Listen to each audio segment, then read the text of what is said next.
What is the Bible? The Bible and you. What is God's purpose? Is it to please us, or for us to please God? As you read the Bible, try and figure that question out for yourself. Over time, many people have attempted changing the meanings of the Bible, but the Bible is still basically the same words. The Bible predicted long ago that its message would be perverted.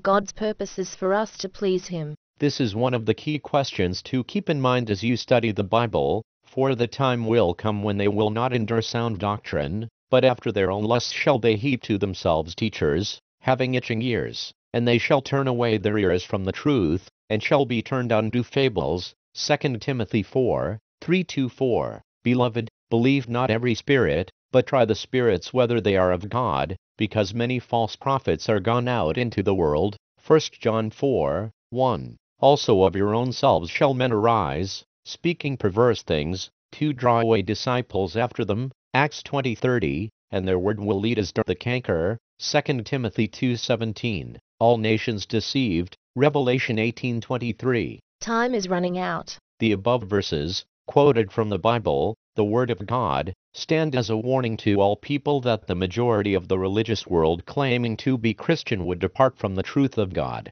We are cautioned also that we cannot leave our instruction concerning the will of God to a separate class called the clergy, ministers, priests, pastors, or theologians. The only safe and scriptural course is for us to apply ourselves individually to the examination and study of God's Word, as the noble highly commended believers at Berea examined the Scriptures to check Paul's words. They searched the Scriptures daily whether those things were so. Acts 17:11. Don't trust the clergy. During the present times, the Bible makes no distinction between a priestly class and the common people. That ended when the law ended. The responsibility of searching the Scriptures rests with each individual. A humble, prayerful, consistent study of the Bible itself is the best, the only, way to arrive at a firm conviction of its truth. We grow closer to God and Christ by this exercise, realizing as we read that the natural mind of man, without this direction of God,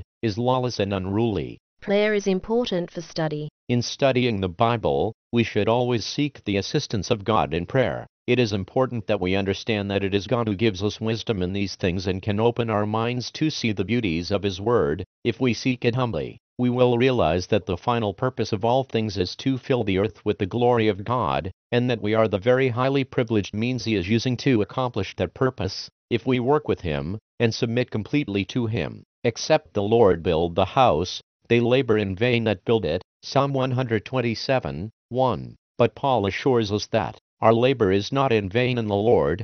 1 Corinthians 15:58. Bible study is our connection with God. You may not understand that when you begin, but if you study the Bible seriously and thoughtfully you will begin to see and understand this idea. Careful Bible examination. Bible study and reading should be done very carefully. We need to keep our minds centered on each word and phrase, and try to understand the relation of one verse to another. We must want to know and obey the truth. We can develop a strong desire to investigate the Bible's pages to become very familiar with its loving message of instruction to us concerning the way of life. The Bible is a God-inspired book. To begin with, we must recognize and accept the Bible as the God-inspired, infallible message of God to man. We must believe assuredly that God is, and is a rewarder of all who diligently seek Him. Hebrews 11:6. Further evidence will strengthen our conviction of the truth of these propositions, as we advance into a study of the Bible, as we see the internal and external evidence of its truth and divinity, the sureness of its prophetic words. From what God has done, we will gain confidence that what He has yet to accomplish in the earth is man's only means of salvation from himself and his natural end. Keep an open mind when studying. By our investigation of this matter with an open mind, we will learn that this book, the Bible, does not speak like other books, but speaks with absolute authority, in such phrases as, "Thus saith the Lord, and it shall come to pass." God is the single author. The Bible is a compilation of a number of books, written by many different faithful people over a long period of time, approximately 1,500 years. The times and circumstances of its being written, periods of prosperity, and captivity and servitude, combine, under God's guiding hand, to bring forth the united message from book to book, unfolding a consistent plan of salvation, and illustrating mankind's need of God's mercy and salvation, unattainable by its own efforts. Though it was written down by many, God is the single author of this work we call the Bible. Review the whole Bible. Let's now review the books of the Bible in some detail. We will take a group of books at a time and explain a few basic things about them. Genesis to Deuteronomy. The first 5 books, Genesis to Deuteronomy, were written by Moses, the great lawgiver of Israel. They are of first importance because they form the basis of all that follows. Herein we learn of the creation of the earth, and of its populating by animals and mankind. We learn of man's sad fall, and his punishment, and God's loving provision for his redemption, and again of man's failure at the time of Noah. We see the beginning of the Jewish race in Abraham, and the appointing of them as a peculiar people to God's service and use. For thou art an holy people unto the Lord thy God, and the Lord hath chosen thee to be a peculiar people unto himself above all the nations that are upon the earth. Deuteronomy 14:2. The law of God by Moses. We find in these books of Moses the laws which God gave Israel to regulate their national existence, yet which throughout beautifully teach higher lessons of the coming of a Savior for all mankind, and which make constantly clear the exceeding sinfulness of sin in the eyes of God. The modern world, in its assumed wisdom, generally questions the writings of Moses, but we will learn that we cannot have Christ without Moses. If they hear not Moses and the prophets, neither will they be persuaded though one rose from the dead. Luke 16:31. Beginning at Moses and all the prophets, he, Christ, expounded unto them in all the scriptures the things concerning himself. Luke 24:27. Had ye believed Moses, ye would have believed me, said Jesus, for he wrote of me. But if ye believe not his writings, how shall ye believe my words? John 5:46-47. The Old Testament was Christ's Bible. Christ taught with the writings of Moses. If Moses is not true, then Christ is not true. Christ is of course true and dependable. Moses and Christ stand or fall together. Joshua to Esther. The next 12 books, Joshua to Esther, show Israel's history for 1,000 years, and they are much more than just history. They reveal God's attitude, his desires and principles of action in dealing with people and nations. We learn to love God and reverence him for all he has done and is doing. Job. The book of Job illustrates the way God chastens and corrects his true sons and daughters. He does not forsake them, but will purify and refine them as gold. Job is considered by many to be the oldest written book of the Bible. Psalms to the Song of Solomon. Psalms, Proverbs, Ecclesiastes and the Song of Solomon are messages of God-inspired wisdom, portraying acceptable conduct, character, and disposition. Isaiah to Malachi. The prophetic books, 17 in number, Isaiah to Malachi, contain God's message for Israel nationally, being warnings of coming judgment because of disobedience to God, but also joyfully revealing a day when Israel and the world shall rejoice in universal blessings and peace. The fulfillment of the prophecies on Israel and their scattering throughout the earth assures us of the bright side of these same messages, which tell us the day is very near when Christ will return to bless all nations in the earth. Matthew to John. Turning the pages to the New Testament, we find first the 4 gospel records of the life of Christ, Matthew to John, revealing the manifestation of God in his Son, showing us a way, or manner, of life, to develop God's character. Be ye therefore perfect, even as your Father which is in heaven is perfect. Matthew 5:48. Matthew has a certain aspect to its language that indicates it was written from a very Hebrew perspective, in its language and ideas. Acts. The book of Acts illustrates the practical application of Jesus' command, Go ye into all the world, and preach the gospel to every creature. He that believeth and is baptized shall be saved, but he that believeth not shall be condemned. Mark 16:15-16. We learn from this book what it really means to devote our lives and all that we do to serve God in his truth, and not ourselves and our pleasures. Romans to Jude. The 21 epistles, Romans to Jude, which consist of letters to various ecclesias and individuals by the apostles of Jesus, expound the basic truths of the gospel,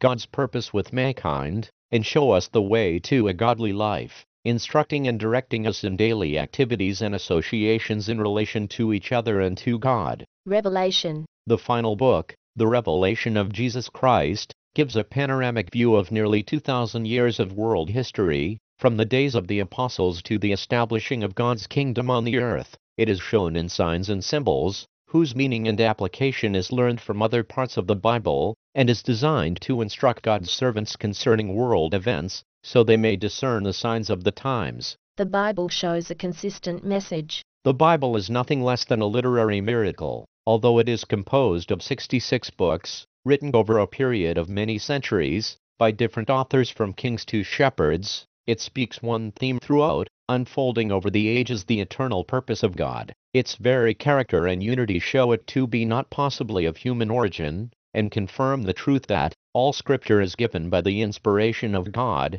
2 Tim 3:16. Bible writers often died badly. Many of the writers sealed their testimony for God with their blood being shed by their enemies. The only way to account for the Bible is to see, in its composition, and its preservation to our time through the centuries, a supreme guiding hand inspiring and controlling the statements of its authors, causing them to be in complete agreement in all their records. It is impossible to account for the Bible in any other way. Anyone can understand the Bible when seeking God. The Bible can be understood by the person who seeks God in humble faith without the need of theological or churchly training in colleges or seminaries. Such institutions only produce priests or ministers educated or trained to preach the particular doctrines of their sects, whose textbooks are the products of generations of traditions, rather than the Bible message. Do not trust priests, rabbis, or other gurus. We must not leave, we dare not leave, our understanding of Bible principles of salvation to such religious leaders. We must apply ourselves to its pages in prayerful,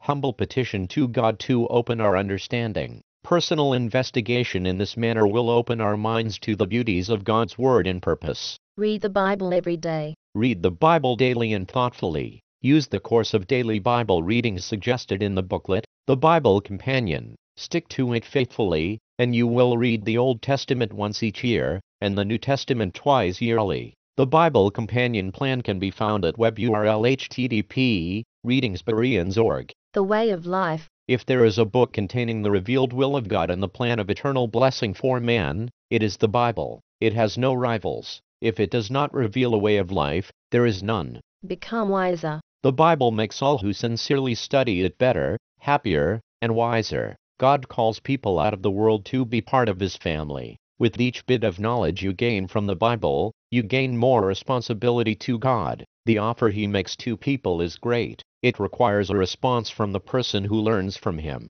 Key Bible ideas. The only safe and scriptural course is for us to apply ourselves individually to the examination and study of God's Word. Dispensation is an arrangement of world affairs and order. The final purpose of all things is to fill the earth with the glory of God. To begin with, we must recognize and accept the Bible as the God-inspired, infallible message of God to man. Infallible means incapable of erring or failing, certain. Salvation means deliverance from the power or penalty of sin, redemption. The Bible is a compilation of a number of books, written by many different people over a long period of time, about 1,500 years. If they hear not Moses and the prophets, neither will they be persuaded though one rose from the dead. Luke 16:31. The final book, the Revelation of Jesus Christ, gives a panoramic view of nearly 2,000 years of world history. Questions. 1. What is the final and most important purpose in creation, and in God's revelation in the Bible?